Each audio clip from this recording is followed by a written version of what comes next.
Hi there and welcome to my channel. Today's project is for the VICKI BOUTIN design team, and I am so excited because I received most of my wildflower and honey collection and I love it, especially the stencil that has all the words in it. That was the first thing that I wanted to use, and really this layout started with no plan in mind, just thinking I want to use that stencil and I want to document these pictures of my little cousins, and they're so cute. So what I'm going to do is I'm going to pull a foundation paper, and like I said, this was just a trial and error kind of thing. So I'm going to put the stencil right on the center of the page. Now when I put it in the center, I realized that there's a line that says, "Oh hey girl." So I'm going to cover that just because I have a picture of a boy and a girl. So I'm going to use a little bit of washi tape to hold it, to cover the line, and at the same time just to hold it in place. Once I did that, I realized that, you know what, I'm going to continue the look of this. I'm going to create stripes of wording. So I'm going to cover a few more spaces, a few more lines, sorry, of the wording, and that's going to create I'm going to say, the kind of stripes of wording on the layout. Now I'm going to go ahead and create impression, and for that I'm going to mix yeso with iridescent glaze, equal parts.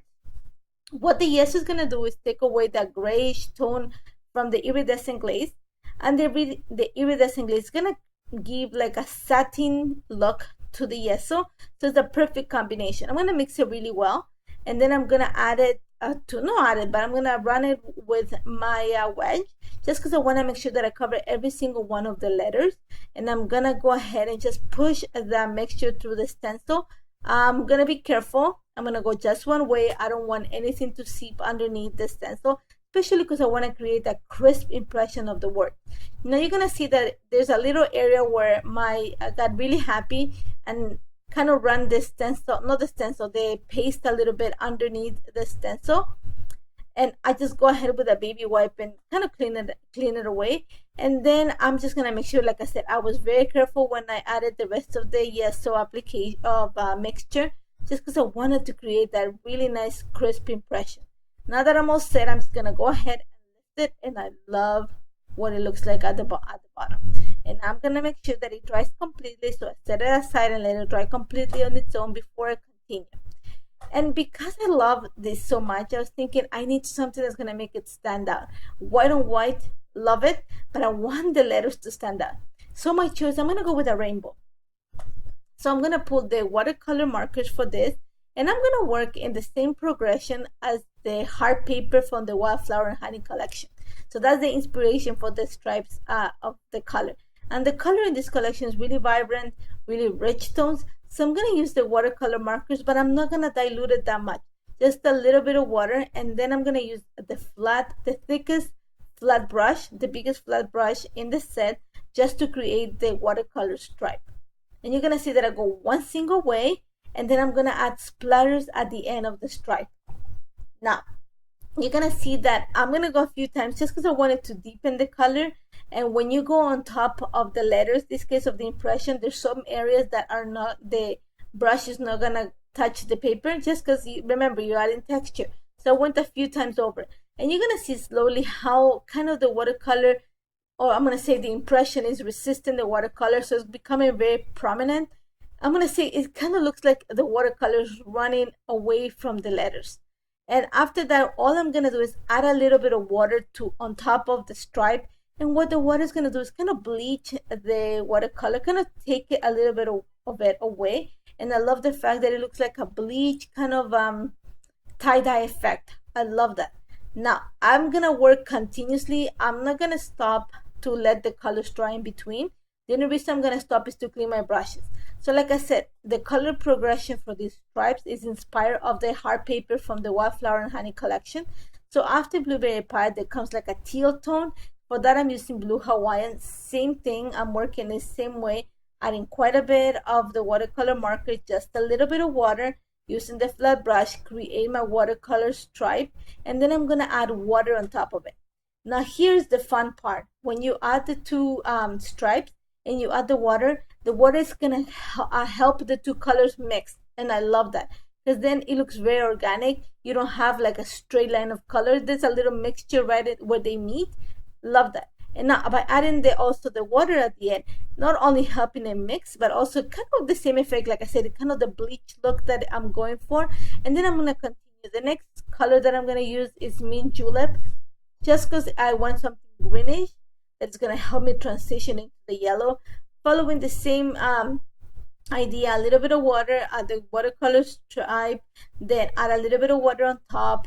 Just gonna eat the watercolor a little bit, kind of bleach the area, soap it up. I'm gonna use a piece of paper towel just to dry the extra water, clean my brushes, and continue. Once I'm going to the yellow, one of the things that you have to, and one of the reasons why you should always swatch your colors, is so you know how vibrant they are. And the crushed pineapple color from the watercolor marker is very vibrant. And even though and because I didn't dilute it that much, it looks really, it's not out of place, it's just really vibrant. Your eye gets like stuck into it. So my choice is going to be to add quite a bit of water. So I added a little bit of splatters of water and let it sit there. And I'm going to continue working with the yellow part. And I'm going to let the water sit a little bit longer, just because the longer it sits, it's going to take more of the watercolor away. So you're going to see that once I added the orange, that's when I'm going to go in with my paper towel and kind of soak up the paper that I had there. That's going to take some of the brightness of the yellow away. One. And also the extra water is going to help the orange and the yellow mix together. Once I have that in place, I'm gonna start working on kind of the collection has this really deep coral tone, a really deep fuchsia, like vibrant but deep. So to find that coral tone, I mix a little bit of coral macaroon, a little bit of sugar strawberry, bubblegum, and the red tone, which I think is cherry jubilee. I can't remember the name. I'm not gonna butcher it if I don't know it. I'm sorry, I have to check exactly the name. And I mix them together to create that kind of really rich coral. Once I have that, I'm just going to give a tiny little bit of the red tone, just a quick run with the brush at the bottom, just so it's going to cap my little lines. If you see the top, the top of the layer, the blue is really bold. So I wanted something really bold at the bottom, just to cap it and center it. And I'm going to add splatters of the colors at the end of each one of the stripes. You're going to see that I add a little bit of water. I let it sit until I clean my brushes, and then I'm gonna come in, kind of soak up the water with a piece of paper towel. And all I'm doing right now is with a baby wipe, I'm just going on the top of the impression, just buffing the impression lightly, just the impression. It's gonna take a bit of the watercolor and make it very, very prominent. And I'm gonna set it aside to dry, and while that dries, I'm gonna work on the papers and the pictures. So my idea is I wanna add the pictures kind of to cap the impression. So I'm going to add them towards the side of the impression. So for that, I back the pictures using papers from the collection. I use the B side of the Queen Bee paper and also the B side of the cut apart cards. Once I have the pictures back, I went and actually cut pieces of the packaging of the collection to add another layer of paper. I'm going to add some foam adhesive, and I'm going to kind of glue the one that I back with the blue paper a little bit higher on the center, so it sits mostly on the blue area of the layout. And the one that I back with the orange paper, I'm gonna glue it right on the center on the right hand side, but a little bit lower, so it sits, like I said, on the warm tone. Now, to create my title, and because like I said, I want to cover some of the yellow, I'm gonna add it right at the center where the yellow part is. And I found this it's not a sticker, it's actually part of the ephemera pack that says "Be Awesome." So I added some foam adhesive, and I'm going to make sure that it actually fits from one of the picture to the other one. So that gave me the idea of adding, I'm going to say, a banner in a swag form. And this banner comes from the Color Kaleidoscope collection. I still have a few stickers from that, so I cut it just to create a swag look. After that, I'm going to embellish this layout using pieces from the Wildflower and Honey collection. There's a few stickers from that. I'm using some pieces of ephemera. I think I bring a chipboard, and also I'm going to bring a few pieces from Color Kaleidoscope. And just because I added that banner, that holographic banner, I'm going to add some of the stars. Now you're going to see that because I placed my pictures right, I'm going to say almost at the edge of the paper, there's really no space for me to add extra paper. Instead, I'm going to add little strips of washi tape just to give me the idea of the paper. So I chose one of the blue washi tapes for the left hand side, and I'm going to use the new washi tape set. has one that looks like candy cane. It's actually a white with a gold, red, yellow, a really thin teal stripes. I'm going to use a little bit of that on the right hand side of the layer. Now that I have everything in place, this is when I realized that my layout, like I said, because I started with no plan, it's a little bit, it's not centered. It's I'm gonna say bottom heavy. So my choice, I'm gonna cut around 1/4 of an inch from each one of the sides, the left and right, and around 1/2 an inch from the top of the layout. Once I have that cut, that's gonna help me with centering the layout, and all I'm gonna do is actually frame it. And I had a hard time choosing what color to frame it with. I wanted something really neutral. What helped with the decision was that my little cousin is wearing a black Raptors shirt. Actually, I think I bought it for him last time I went to Ecuador. So all I'm doing is just like I said, I'm gonna bring something that has black. So I went through the entire collection and I settled on the black and white stripe paper. And I think that it's just gonna bring all the colors together. It's a perfect neutral.